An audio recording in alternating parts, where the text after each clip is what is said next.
a bit warm still. They're sleeping, and their underbelly is a bit lighter than the rest of them, and that sort of gives us the opportunity to spot them.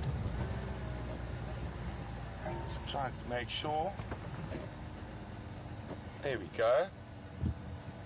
There's some kitty cats, rather large ones. But so there should be 8 lions in this pride. At the moment, I can see. Oh yeah, there are the rest of them behind there, in a pile of lions.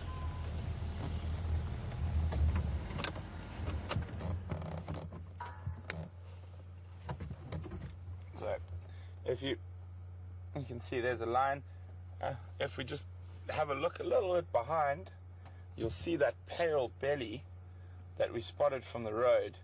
So that's sort of one of the things you do look out for when you know you're looking for lions. And that sort of shines, it's sort of a marker. For us, even when we're tracking on foot, we look for that sort of pale belly to show us where they are. So they're probably about 200 meters or so away from where those buffalo are resting at the dam.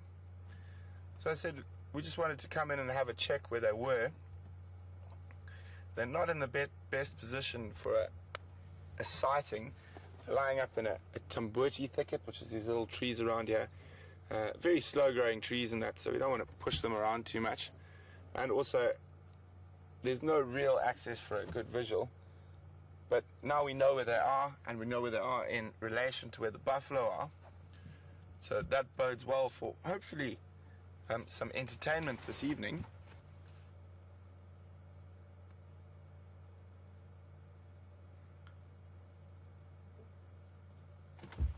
Try and move a little bit closer. Just see what happens.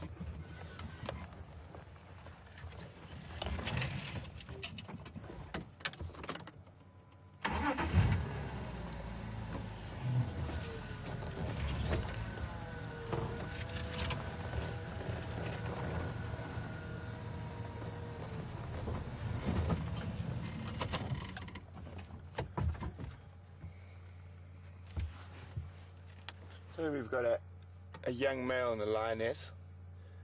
The rest of the pride are lying up behind them.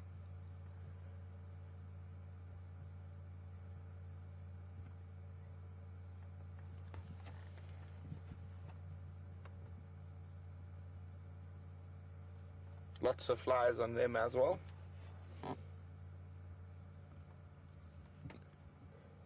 Still quite full. They did kill a buffalo a few days ago. But I think a few of the members of the pride could be starting to think about their next meal now.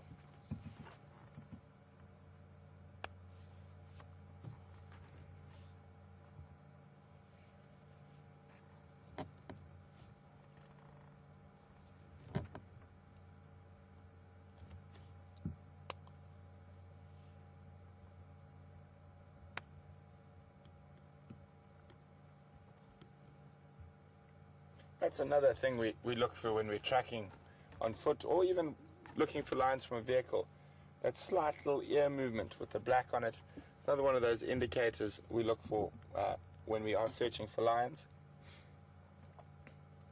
Because as I said, for the majority of the day, they are very flat cats. So you look for that sort of pale belly and the flick of movement from the ear or from a tail. So you don't stumble upon them too close when you're on foot.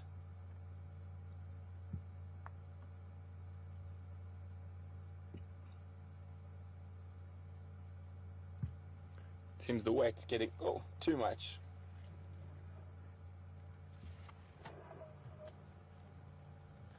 And a lot of that ear twitching is from annoying insects like flies. We can actually see some flies buzzing around that young male's ear, and they do bite. And you'll notice quite a few lions and leopards and hyenas have very tatty ears, and a lot of that is from those biting flies.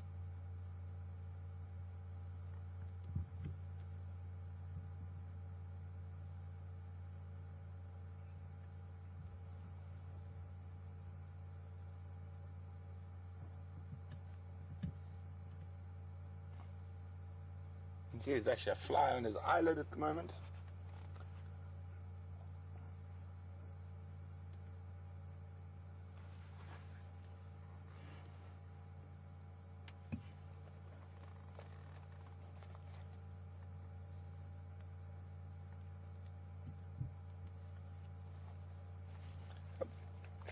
his feet look far bigger than they should be for his body. He's still got a bit of growing to do to grow into his feet.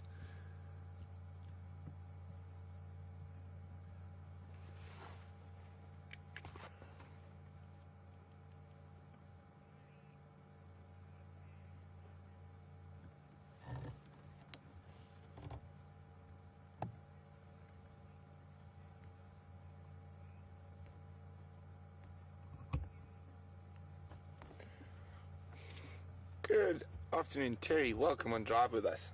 Terry is from the UK. Terry would like to know, would lions kill even if they're not that hungry? Most definitely, Terry. They are opportunists. If an animal happened to walk into them, even while they were full and fast asleep, they would take opportunity to kill that animal, and they would feed on it later. They do not mind rotten meat. They will eat absolutely putrid meat. So that is not an issue for them. I mean, I've seen lions in northern Botswana that have still been busy eating an elephant, and a large herd of buffalo sort of happened to stumble into where they were sleeping, and they caught an adult cow buffalo while they still had possibly a week's worth of meat left on the elephant carcass.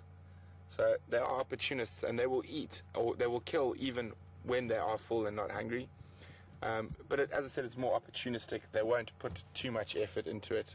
If it happens to sort of stumble upon them, then they will.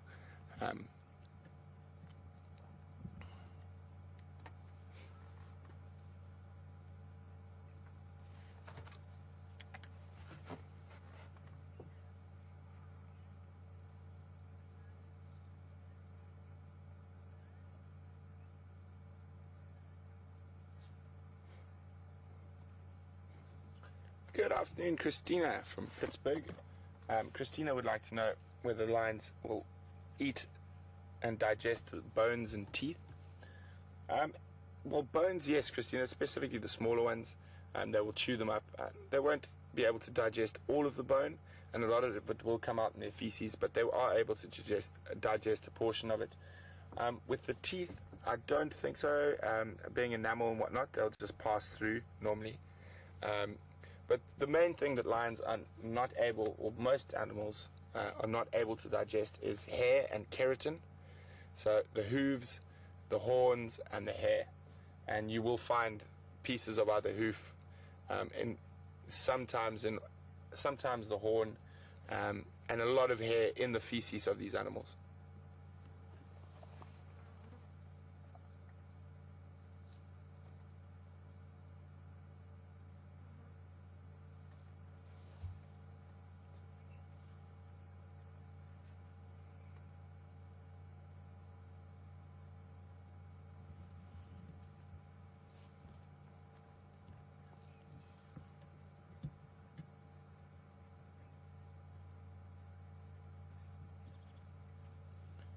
We'll stay here for a little bit longer,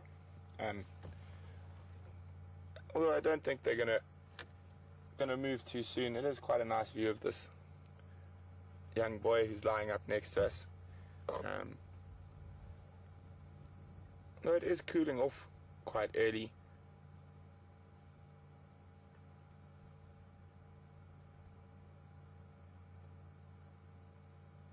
They've actually chosen, from our point of view, very difficult spot for us to work with. So I don't know if Brian can show you quickly. We're sort of in between these two erosion ditches. They're natural erosion ditches from rain and whatnot. So you can see it's quite steep and quite difficult, and we're basically on a tiny spit of land between two of these. This is actually the least bad of the two. The one off the front of the vehicle is very, very steep and can't even see into it. It's sort of a vertical cliff right off the nose of the car, and there you can see the lines there, and there's another vertical dip sort of just off behind this tree that the bonnet's touching, and the lines on this tiny little piece of land between the two. So this is pretty much the only place we're able to view them from.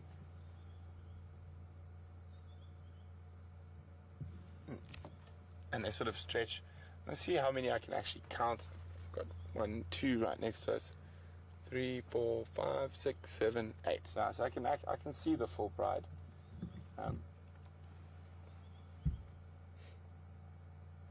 Having a scratch.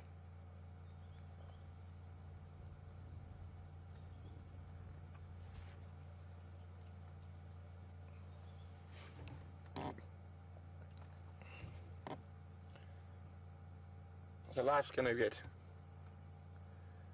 quite interesting for this young male in the next year or so, as he gets to a stage where he's possibly going to be pushed out by the dominant male lions in the area, and he's going to have to go find his own way. And hopefully for him, he finds some other young males that are in the same predicament, and they'll form a coalition.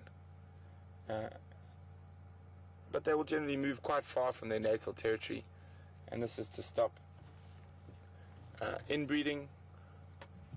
Here we go. Well, it looks like they're going to make up a choice for us.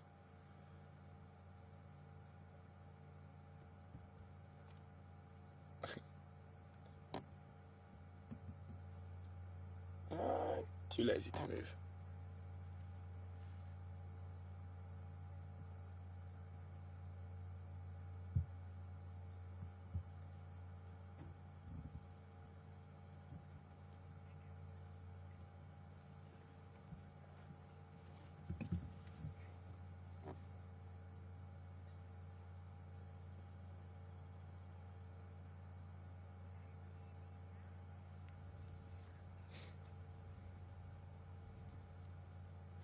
So we're still sitting here with the Nkuhuma Pride Alliance. As you can see, there's not much happening. They're all sort of flat cats and being quite sleepy. We just wanted to come check so we knew exactly where they were for when we want to come back and look at them this afternoon. There are some buffalo not too far from here, so we're hoping that they will get up and stretch as it gets cooler and start moving towards where those buffalo are. Although there's still quite a few full bellies, I think some of the other members of the pride who might not have got as much buffalo as the greedy ones might be thinking about hunting again. So it'll be interesting to see what they do later, and we'll definitely be making our way back as it gets cooler, and hopefully they'll start moving.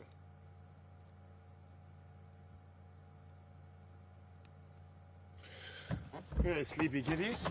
We'll see you a bit later.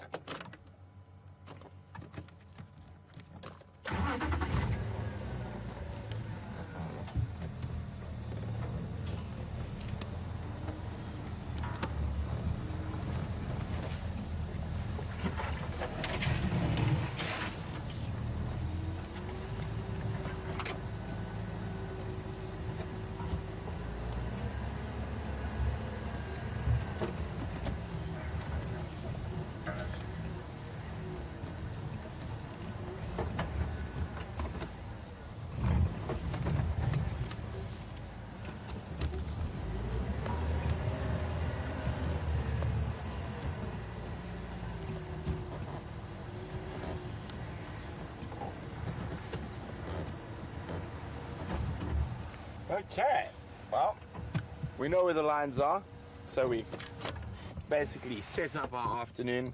We've got a nice plan. We know they're sleeping here. There's water not far, and at the water there's buffalo.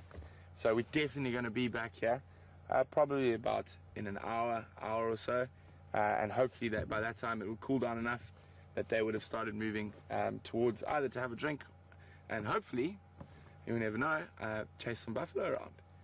So in the meantime, we're going to head down towards our southern boundary. I did hear from Mark that he had leopard tracks heading towards an area called Philemon's Dip, and heading west from there. So we're definitely going to have a look in that area, and hopefully we'll come up with some tracks, or even better, a leopard. Also, it'd be nice to see some ellies. I haven't seen them for a while. So good place to check at this time of the day is around the water. So off we go.